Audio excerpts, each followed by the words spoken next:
kamer 1, volledig ingericht. Een eigen zithoek voor de familieleden van de gast. Ja. Centraal het bed van de gast.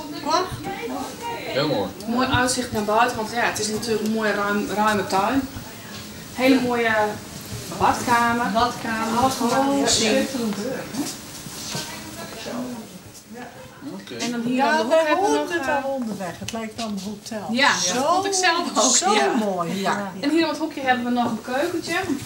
Hier kunnen de familieleden van de gast koffie, thee zetten. Ja. Eventueel gebruik maken van een magnetron. Het is net een nieuwe trend, hospice, maar je moet toch uitbreiden. Dus er is wel vraag naar. Ja, dus er is zeker vraag naar. Kijk, wat je ziet, het is net nij, maar je merkt wel dat het steeds meer bespreekbaar wordt. Taboe gaat er wat aan. Ja, zeker. En daarom zit hospice de Kiemen, mooi plak van jouw gasten, midden in een wenweek. De buurt mag er al even om wennen. Ja, nou in het begin schrikken ze daar best wel van. En op dat moment was ook inderdaad net dat speelveld voor de jeugd geplaatst. En toen hadden ze iets van, nou dat is toch geen combinatie. Dat moet je wel uitleggen.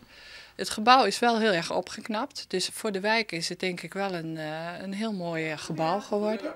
Een soort mensen kwamen daarom jood naar die Iependaai. Ik word er dus graag even beschermd van wat er om je. En dan kan je er dus over mooi praten. Dan weet je hoe het liekt en dat het Ja. wat is van je. Ja. Heb je wel een plekje gereserveerd? Of ik al een plekje gereserveerd heb. Het is, mocht het ooit zover zijn, dan is het voor mij zonder meer het zou het een goede plek zijn, een overweging.